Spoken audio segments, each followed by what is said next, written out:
8 business decisions, each with an unexpected consequence. From shutdown signals to record prices, these are the moments where incentives and timing changed the outcome.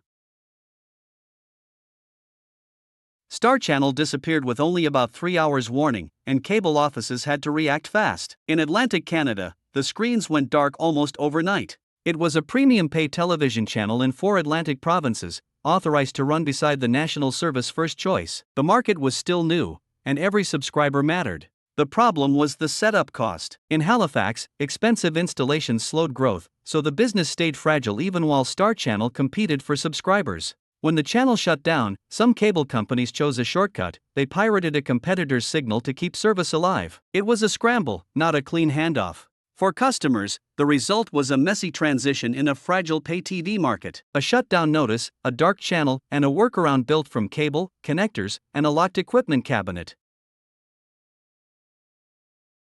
A track bike sat with a price tag of $97,979 Australian dollars. The Hanzo looked ready for a velodrome, not a showroom floor. Factor Bikes is a high-end British manufacturer founded in 2016. It grew from performance car engineering and racing know-how. The company already built bikes for elite road teams, including World Tour and Women's World Tour squads. That pedigree made the Hanzo feel like a statement object.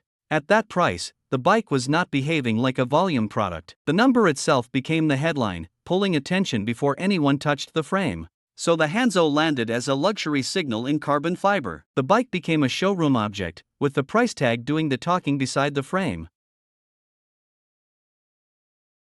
In Trinidad, thousands of barrels sat forgotten inside an abandoned distillery. Most people walked past them for years. Luca Gargano, CEO of Velier in Genoa, studied the stock and recognized what it was. Velier imports and distributes wines, spirits, and Caribbean rums. He acquired the last known Coroni stocks and bottled them. Scarcity came from the fact that the distillery was already defunct. Once the bottles reached collectors, the release carried immediate weight. The market began calling the rush Coroni mania. Old warehouse stock had become a new rum category. The barrels, once ignored in Trinidad, were now the story people asked for by name. Boston once called Quincy Market an eyesore, even though it sat next to Faneuil Hall. The strange part is what happened next. The site was 3 buildings from 1826, with a central hall and taller north and south markets. Each side building held multiple storefront units. In 1976, the old market was repackaged as Faneuil Hall Marketplace. The key move was a festival marketplace, with small shops around shared public space. That tenant mix changed the experience from one building to a destination. Shops, food counters, and foot traffic kept the plaza active all day. Now the brick complex is a National Historic Landmark and a Boston landmark. The old market floor draws people who come for the storefronts and stay for the plaza.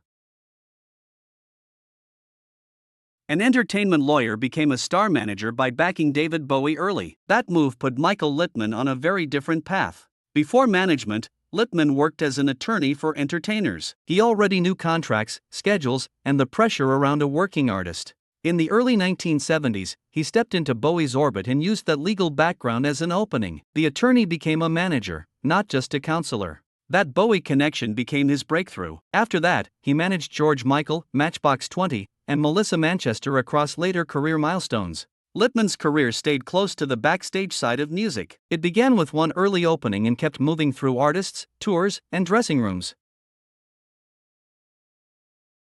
Oil corporations were said to pay for an American football coach in Mexico. The coach was Charles B. Marr, working a sideline far from Alabama.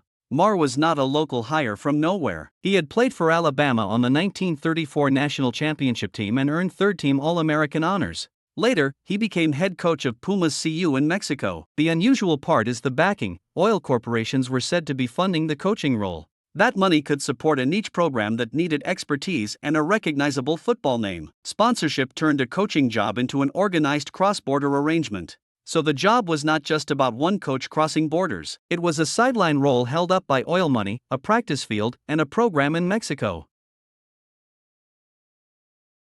A quiet watercolour sold for £2.4 million at auction. It was an 18th century English landscape, not a large oil painting.